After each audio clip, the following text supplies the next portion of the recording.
Mumbai lost its first game and it was 100 wins for MS Dhoni in the tournament. And we were like, okay, that is normal. And then the next day, there was a super over.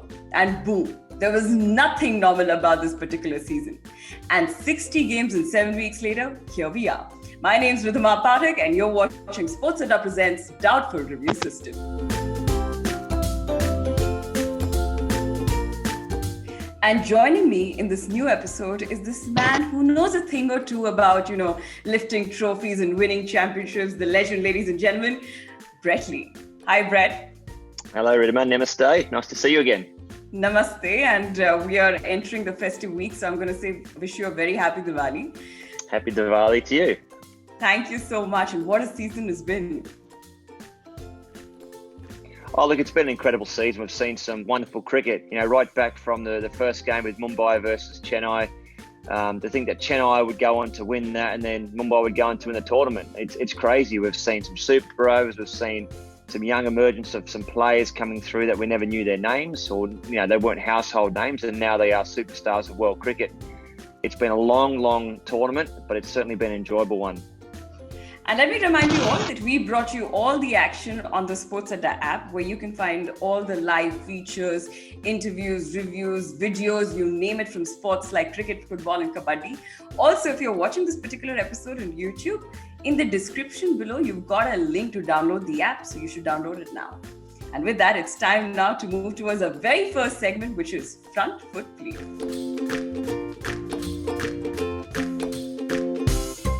But the very first segment, Brett, we're going to talk about is the winning feeling. You see, for commoners like us to sort of lift that trophy and win championships like that is like the ultimate definition of success. And, the other day I was listening to Alisa Healy and she said that, after winning the World T20 Championship, she was just sitting on the grass with the entire group with a drink in her one hand and the medal in her neck. And she was just soaking in the glory. Why don't you tell me about what encapsulates a player and the team when they win championships like that? And what are the next 12, 15 hours like? Well, I think first and foremost, it's the relief that actually comes over your body. When you win a tournament, whether you win a T20 tournament or a 5-day competition tournament, whatever it might be, when you actually win a tournament, it's, you go right back to the planning phase. And that might be for a T20 tournament, that might be 4 years in the making, 4 years of planning, 4 years of getting the right team together, nurturing the young guys coming through with the experience, and then to finally lift that cup up or to lift the trophy or to lift the medal up. It's the most amazing feeling. And it's just like, you just relax. And that's the thing, you have to enjoy that moment. And people say, what's going through your mind? There's all these mixed emotions. There's the emotion of feeling overwhelmed that you've achieved that goal, you've achieved that dream, you've lifted up the trophy. There's that moment of feeling satisfied that your teammates have done a good job and you've helped them participate to win the game. It's I don't know, the next 12, 15 hours is it's a lot of fun. Trust me, there's a big party that happens and you just really enjoy each other's success, and that's what sport's about. So it's not about getting 5 wickets in the final to make you have a good night. It's not about getting 100. I'd actually rather my teammates doing a good job and them and me actually enjoying their success that they have. So it's the best feeling in the world. Oh, that's sweet. When you said there's a big party after that, I thought you were going to add in to say, well, nobody really remembers the next 12, 15 hours. Well, I was going to say that. We won't use this. We won't use this. But I was going to say, we get highly inebriated, but we can't use that. Yes. Right. I'll pick that up. Yeah. Okay. Yeah. Look, the next 12, 15 hours is obviously a lot of fun. You party on and you have a great time, and that's also too about letting your hair down because that it may be a 9-week campaign. The tournament we've just seen, it's a 9-week campaign, so it's a lot of hard work goes into it, and then it's the blowout. Then it's the time to relax, to have a few quiet drinks, enjoy yourself, and then enjoy your teammates' success too. Well, Brett, is there any particular instance that you remember, because you've been on the top of the podium so many times with your team? Well, there was this game that happened back in 2003 against this team called India, the World Cup. Do you remember that one, Riddhima? I don't know. I suddenly don't have memory of it. Like, just when was slipped your this? mind. Look, that was the most amazing World Cup. It was, a long campaign as well, a bit like the one we've just seen recently. But for us to play India in the World Cup final in Johannesburg in South Africa, and then to beat India with a full strength side, both teams were in terrific form, and then to get that trophy, that World Cup trophy that we've dreamed about, that was, to me, still goes down as probably my favourite moment in cricket. You can win other tournaments, you can win a test match, you can win one-day tournaments, you can win T20 tournaments, but the World Cup, to me, is where the whole world is watching. You are on the world stage. The crowd, the support for India was massive in South Africa. We have a lot of support, but I tell you what, when we lifted up that trophy, it felt so good. What can I say, Brett? Sorry. I know, but what can I say, Brett? In 2020, finally the Indians took their revenge and they defeated Ricky Ponting. That's a very good point. Yeah, so what's that, 17 years later? They got their revenge, definitely. And Ricky Ponting, and look, in all seriousness, I think that Ricky Ponting would be really devastated about what happened because, he led the side in terms of his coaching role, led the side very, very well. They had a great leader in Shreyas Iyer, who is a young captain in the making, and I think a very, very good captain in the making. But look, there's no doubt about it. He will be hurting even today, even, another 12 hours on in the next week or so, he'll be thinking, what if we tried this? I don't think they actually planned and executed their plans properly. I thought they made a couple of wrong decisions. But, if you look at what happened with Trent Boult getting 3 wickets in the first, 6 overs, it was always going to be Mumbai. The winners of this T20 League are Mumbai yet again with their 5th title, which we will discuss in our next segment. Well, it's Mum 5 now because they've clinched their 5th title. And that too in an odd year. And well, of course, it is a very odd year. But the oddest thing about this odd year is that Mumbai has won its title in an odd year. And there's too much odd happening. Having said that, what makes Mumbai such a dominating force, Brett? Look, I think when you have a look at their team, on paper, they are probably the best team in this tournament. They are the best team in this T20 League. The way that they cover all bases, their first 6 overs in the power play with their bowling, they're instrumental.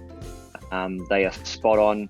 They've got, the highest wicket taker in the first 6 overs in the power play. You think about batting through that middle period, they've got the big, powerful hitters that can take a score from, essentially being 140 up to that 180, 200 mark. And then they've got guys that can then bowl at the death. So, you combine that and then you combine the opening partnership with their batting. I can go on and on and on. They're just a great team. They're so hard to beat. Yep. And would you say they are the world's best T20 side amongst, it's the best franchise when it comes to T20 sides?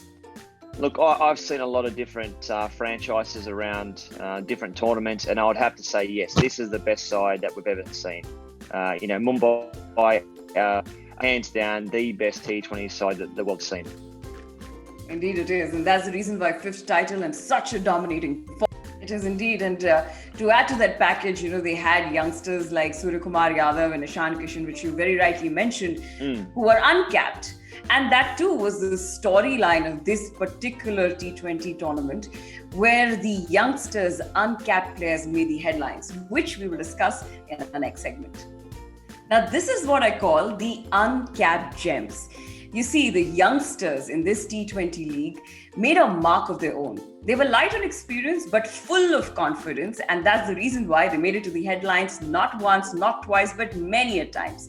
So if I had to ask you, Brett, what would be your Indian uncapped best 11? Yeah. That's a real tough one because we've seen some amazing players throughout this tournament. But let's start at the top of the order. Riddhima Pathak. He's been such a great find. I've really enjoyed his stroke play. I've enjoyed the way that he bats. A left-hander is also an added, benefit because there's generally right-handers at the top of the order. But if you can throw someone like a Riddhima Pathak into the mix, left-hander, beautiful balance at the crease, wonderful shots. I love the way he hits the ball through backward point. To me, he has to be the first pick at number one. If you think about Ruturaj, I would have him also as an opener. And the thing I like about him is he's got that consistency. Once again, got a great technique. Things that you'd expect, obviously, from a top order batsman. and guys that are going to succeed. I see him playing a lot more cricket at a higher level. SKY, Surya Kumar Yadav, I mean, what an incredible player he's going to be. I'm going to earmark him as one of definitely not the players of the future, but a current player now that's going to be very, very successful. Yep. He is going to go on, and mark my words here, he will go on to be a very, very good Indian player. So I hope that we play this back in 5 years' time and people believe that what I've seen now personally, I would hate to bowl to him because he's had a breakthrough season. He's got that controlled aggression, and he's a wonderful player. Ishan Kishan, who has also, with his left-hander skills, probably one of the guys that I enjoy batting up higher up the order because he's got such a great pull shot. The wonderful hook shot. He plays that beautiful, shot across the line. An aggressive player too, but also he's also had a season that's been very, very consistent. He's also an aggressive player, so he's the guy that I'd have at number 4. Nitish Rana, another player that's stood up and has been accountable. He's taken on his own shoulders to make sure he's be there. I like his clarity. I like what he brings to the table in terms of he understands his game. And when you're such a young, uncapped player, it's very hard for these young guys. I mean, we're talking about guys that are potentially 19, 20 years of age. And we think back to when we were 20. I mean, they're playing in the big league, playing in the this wonderful tournament that we've just seen with such clarity and consistency and having a lot of fun doing it. Tawatia, I mean, what a season he's had. He's been playing up at Sharjah and hitting all those sixes and getting his side to having a big win. He's a guy that is also making sure he puts his hand up for selection in different tournaments as well. He's obviously got that self-belief. He's got that powerful game where he can hit sixes. At 7, Marvi, I like what he's done. Yes, he's had a few injuries and he's been a little bit, hampered by those injuries, but I can see what he's got. Even though that when he looks at the bowl, his eyes are looking up in the sky and he comes back and he's got that beautiful Yorker. Yeah. I think about the wicket he took, I think it was against Quinton de Kock, where the ball went across him and he got that top edge. To me, when you got a guy that can move the ball around and ask a lot of questions of the batsman, that to me is a really good sign for Indian cricket moving forward. Bishnoi, I mean, what a wonderful spinner. He just bamboozles batsmen. He's got a lot of different skills, a lot of different tricks in his bag. He's got opportunity to spin the ball both ways, and he's going to also be a big find for Indian cricket moving forward. Chakravarti, I've been enjoying watching him, even though that he suffered that injury. I think it might have been a shoulder injury I think he got, but hopefully he makes a speedy recovery. And he's also a guy that's, troubling a lot of batsmen as well, because I don't think a lot of the batsmen can read him. So when you can't read him, and even the keeper sometimes went the wrong way, which is a great sign for a spin bowler. I mean, I think back to Shane Warne when he was playing, when he first bowled that big wrong and the keeper didn't read it. So when you got a guy like Chakravarti who can bowl that wonderful googly, along with his skidder and his leggy, he's also going to be, a player of the future. Arshdeep, you think about him, you think about guys like Tyagi who have got good pace. Arshdeep, I think, was a little bit, what's the word I'm after? He was a little bit harshly done by, not playing in that last game. I thought that he sort of warranted a spot. So for him to be dropped for that last game, I don't think was great, because he was one of the bowlers of the tournament. He's got a beautiful Yorker, left arm fast bowler, gets the ball right up in the block hole and gets a lot of batsmen out because he's change of pace, but then he's got that beautiful Yorker. And then speaking of Yorkers, got to finish with Natarajan. I mean, what a season he's had. I mean, they're blessed to be left-handers. I mean, I would have loved to be a left-handed bowler because they come from different angles. They can angle the ball right back into the right-handed batsman's feet. Really tough to play. Really tough to pick this uncapped 11 as well. Hopefully I've done all right. It's been a whole mouthful, but I mean, they are 11 players or 12 players which I picked that are unbelievable, and they're going to have a massive career in front of them. Yes, I mean, that's a really good uncapped 11 side, Indian side. Now, if I had to just put you on the spot and ask you, who do you think amongst them has been the find of the season? Who would you pick? Look, Riddhima, it's hard because normally I way towards the fast bowlers. You know, I could pick an Nataraj, I could pick a Mavi, I could pick a Tyagi, those types of guys. But I'll have to go with Riddhima Pathak, the opening batsman. You know, I really liked his style of cricket. He doesn't seem to get phased. He doesn't seem to be under a lot of pressure. He's got a good head on his shoulders. And this is a guy that's just come from the under-19 side as well. So he has got a massive career ahead of him. I do hope that he listens to the older players, that can learn off the older players, which I'm sure he is, because he's proven that already. He's had a big season, and he'd be the guy that I'd have to pick. All right, so that's a good pick. And now that I've put you on the spot, so I've given you a glimpse of what it's like to be in the hotspot, which is our next segment. So we're done with the opening spell. Here comes the hotspot. All right, Brett, it's the hotspot. You know the drill, you know the rules. So I'm just going to dive into the options. And your options are, the very first option is, you have the power to go back in time and change one particular event in this Indian T20 League. What would it be? That's option number one. Your option number two is, with the BCCI looking to expand the horizons of the Indian T20 League, there are reports about newer teams being formed. If you could pick 3 players from world cricket who should be a part of this tournament, who would they be? That's option number 2. And your option number 3 is, with so many moments that took us by surprise in the tournament, pick the one that surprised you the most. I'll start from 3 backwards. There's been a lot of things that have surprised me. I'm not going to pick that. There have been, I actually wouldn't change the format. I think the format's great with the 8 teams, so I wouldn't pick option 2. So to me, it has to be option 1. And the one thing that I would change throughout this tournament, first I'll get rid of the COVID. COVID it's rubbish, okay? So I want to bring fans back, because I think it's so important for the players to play in front of the screaming fans. I think that's the reason why we love playing sport, is to have that passion and that boisterous crowd. You know, I personally think that when I used to play for Kolkata at Eden Gardens, 100,000 fans screaming.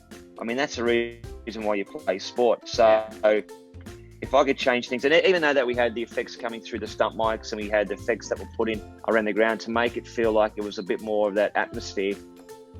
Look, I understand why that happens, and I thank the BCCI to make sure that the players were in that bubble and they were staying safe, which is the most important thing. So you have to commend cricket for doing that. But it's really hard for the players to get up when there's no atmosphere. So for me personally, I just hope that the world goes back to some form of normality. We go back to a normal situation shortly, where the fans can be allowed back in the stadiums. We can have the players playing in front of big crowds again, and where everything goes back to normal, and we can watch the game, which is what we love watching, which is cricket. Well, all I can tell you is that India is never ever going to stop loving you. And we on the Doubtful Review system have to thank you for your time and for being a part of the very first season of this show. I hope you enjoyed it. Thanks, Riddhima. It's been such an amazing time. It's lovely to meet you, and thanks to obviously SportsAdder and to all the fans as well, to the people that were listening in and watching, and obviously to the fans that we had on. We had some wonderful debates, and I can't wait for the next one. Yes, nor can I. And I have to see you very soon. But all I can tell you right now is that just stay safe, stay healthy, and enjoy a very safe and happy Diwali. And also, I want to say this to everybody out there listening, that the show doesn't stop here, because you can still go on SportsAdder app and you still stand a chance to win really big using your cricketing knowledge, because there are a lot of cricket-related games there. Well, we also want to thank you so much, Brett, for being a part of the Doubtful Review system, for your time, for your patience, and of course, sharing your review of the entire Indian T20 League. Also, I want to remind everyone who's watching that the festive season now starts, right? So you still stand a chance to win big by playing cricket-related games on SportsAdder app and using your cricketing knowledge. And all of you, stay safe, stay healthy, and have a very, very happy Diwali. Also remember, you also stand a chance to win Brett Lee signed cricket balls and hats, and you just don't want to miss that. See you soon. See you soon. Thank you.